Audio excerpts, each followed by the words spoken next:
Begin Self-Publishing, episode number 12. Book reviews, Doctor Who and Mo Farah. Interested in self-publishing but don't know where to start? Want to get your book onto Amazon? Want to hold your paperback book in your hands? Learn how on the Begin Self-Publishing podcast with your host, Tim Lewis.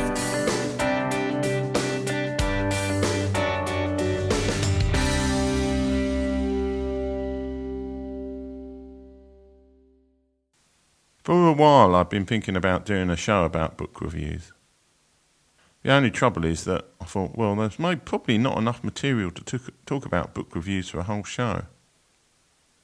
But then I had a few random thoughts about various things. You may have realised they're to do with Doctor Who and Mo Farah. But really the lessons are to do with people's opinions and indirectly to do with book reviews. So I'll come on to those two unrelated, seemingly people to book reviews later and show you how they're involved. Book reviews are important, at least on Amazon. To be able to get access to quite a few book promotion services, you need a certain number of high-quality reviews, at least 20 or 30. There's also an element of what they call social proof. This is, people will see your book and they'll see it's got 1 star or 3 stars or 5 stars and make a quick judgment associated with that. In themselves, often book reviews are quite frivolous things that people leave on a mobile device at the last minute. They'll get confronted with a screen on a mobile phone or on a Kindle saying, "What did you think of this book?" And they might just leave a rating, or depending on how fiddly the keyboard of the device there is, leave something like good, bad, didn't like characters, something along those lines. You occasionally get somebody who's at a computer and wants to leave an entire 20-page essay about your book, but usually they're 1 or 2 line reviews. So how do you get book reviews? Well, one obvious source is friends and family. However, if you don't live in the US, then most of these reviews will end up in the wrong Amazon store.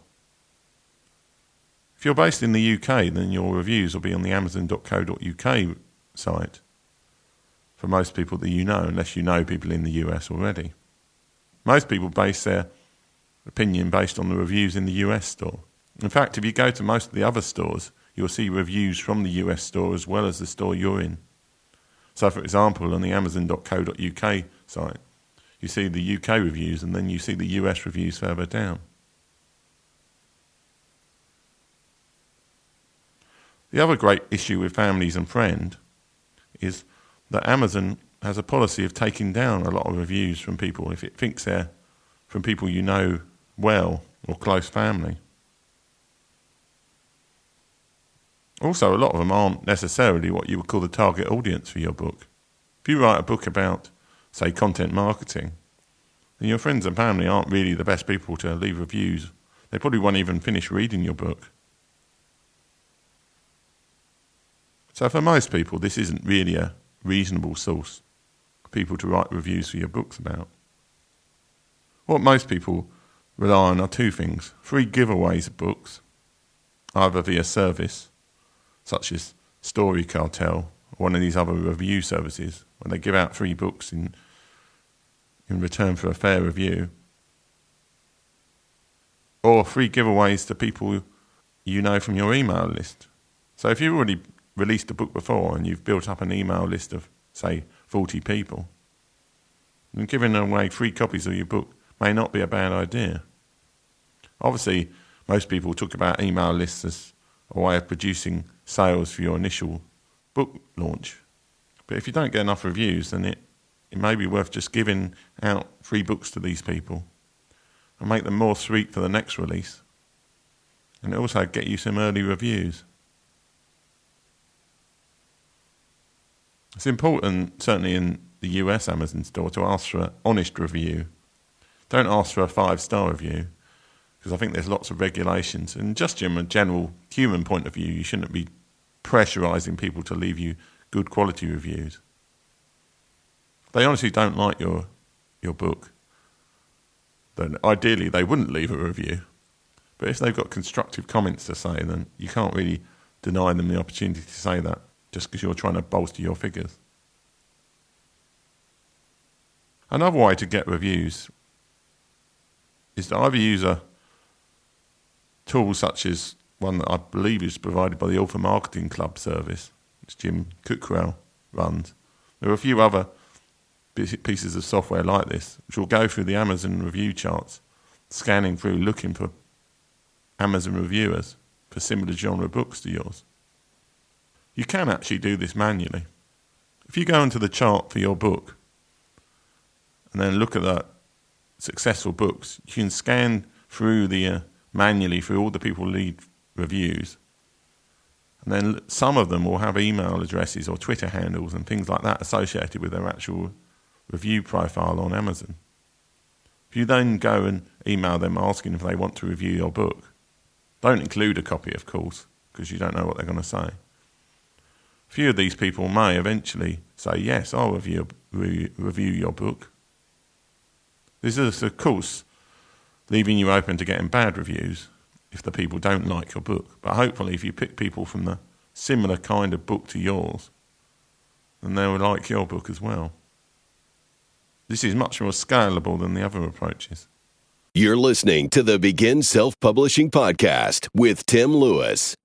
So, you may be wondering, what have Doctor Who and Mo Farah got to do with this? Well, the Doctor Who concept is about the show rather than the person.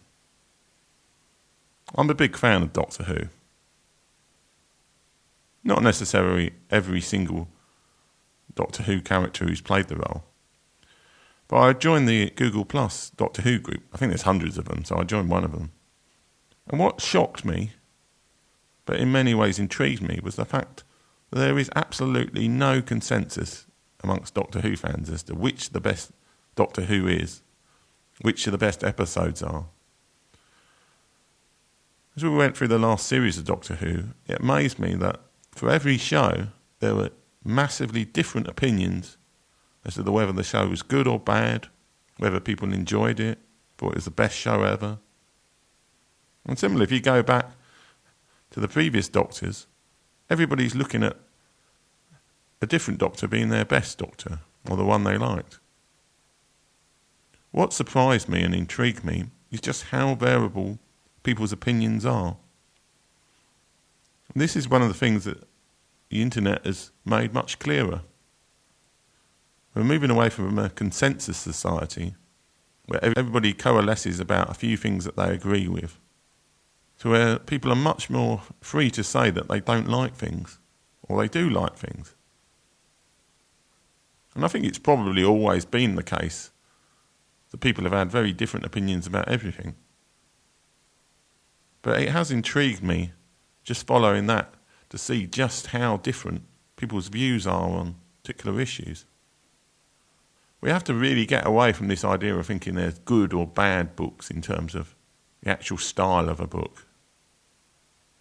There's obviously badly edited books with loads of spelling mistakes or a dodgy cover which is poorly manufactured. There is some kind of quality there. But in terms of the actual content and storyline, there will be a whole wide range of views of things about your book. So if your book has a few bad reviews, don't worry about that. Having bad reviews is a sign of a few things.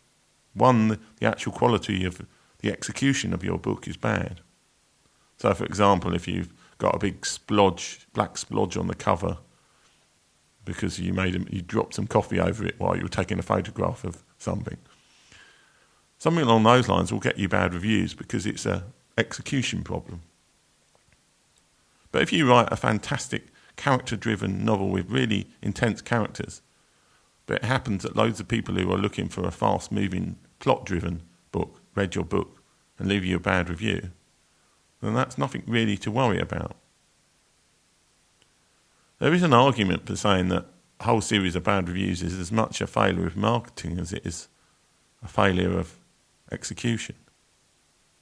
Depending on what the reviews say, if they say I hate this book because it's full of spelling errors and other issues, then that's one thing. But if people leave bad reviews saying they didn't like it because it's something you never intended it to be, then that's not necessarily as worrying. However, there is still this effect that people see the star rating of your book and see the bad reviews, which may be from people who are expecting a totally different book. So how do you get these good reviews? I think the answer is that you've got to work out, who does your book appeal to? Who should it appeal to? What are similar books?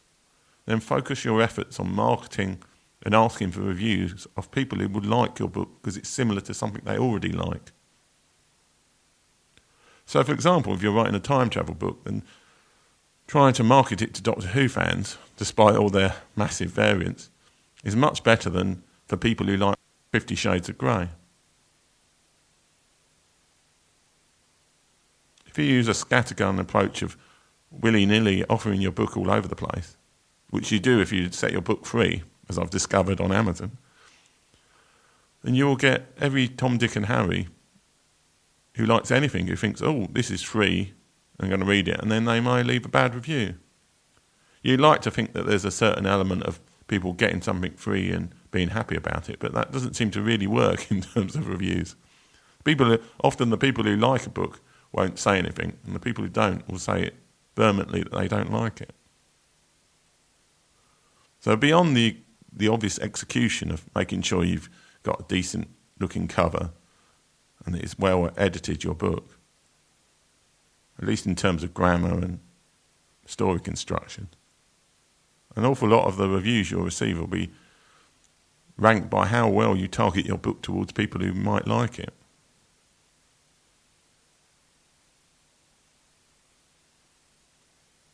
So finally, what's Mo Farah got to do with this? Well, I was watching the Athletics World Championships the other day. Mo Farah, in case you don't know him, is a British 5,000 metre and 10,000 metre athlete. He's now won the World Championships at those two events for 3 championships in a row. He's also the double Olympic world champion at those 2 running events. He's a Somalian-born but British athlete who's been around for quite a while now. He's probably the best British middle-distance athlete we've ever seen. But I was watching him being interviewed after he'd won the 10,000 metres. And one of the commentators was going back to the time when he was previously in Beijing. The last time he was in Beijing was not for the World Championships, but for the 2008 Olympics. In those finals, he never got to the final race. He was knocked out in the qualifiers. And he was saying that he almost gave up athletics at that point. And this got me thinking. Too often we think about things the wrong way. And I think this is true of books more than anything. There is this idea that if you have a book with really bad reviews, that in some ways this is going to stain your reputation forever. And we think about this a lot in the West. We think we release one bad book, and then that is what's going to define us.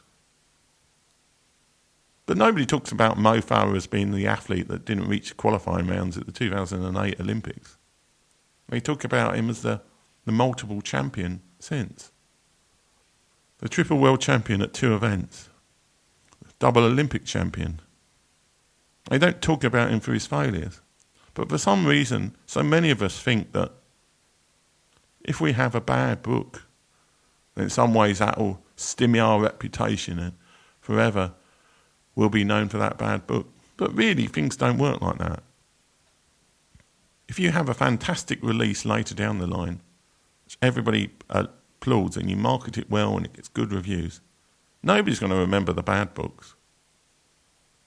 Especially with ebooks, where if you were really worried about it, you can take them down. But people don't generally look at the negative. People remember the positive things about other people. They tend to remember them negative about themselves.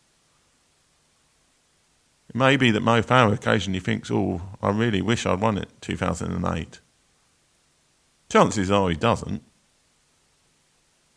But too often people are obsessed with this idea that if they don't do something perfectly, then that will forever haunt them. But really, the world doesn't work like that. So if you do have a few books to begin with that have bad reviews, if they complain about things that you can change, then make that change for your next review and move on. Maybe it's that you tried to sell your time travel book to the romance crowd and they really hated it. Or maybe you just need to move genre or try something else or write non-fiction. But don't let it knock you down. You're not going to be defined by anything. The only way you'd be defined by bad things is if you finish. If Mo Farah had given up in 2008, we would probably remember him as a mediocre athlete. But he didn't. He carried on and went on to win multiple championships. So that's the attitude you need to take with book reviews. Try your hardest to get good book reviews. But if you don't, it's not the end of the world. Just keep going, release another book, and do better. The two biggest problems most people face in any activity is they either don't start or they don't finish. If you start and you don't have immediate success, that's kind of like virtually everybody in the world. The important thing is to keep going, maybe changing here and there, learning from things you didn't do well, and changing them for the next book or for the next thing you do. But be like Mo Farah, keep going. Just because you have one or two failures doesn't mean you're never going to have successes. And if you have successes in the future, people will forget about the failures. This is the way things go. The next few weeks I'm going to change tack slightly with the show and look to interview a few people. This may not be next week, but it may be a few weeks afterwards. I just thought I'd warn you if you suddenly hear a few live interview shows come through the feed. Talk to you guys next week. Thanks for listening. If you enjoyed today's show, please stop by iTunes and rate and leave a review. This helps make the show more visible. For free resources, show notes, and other helpful content, join the community at beginselfpublishing.com.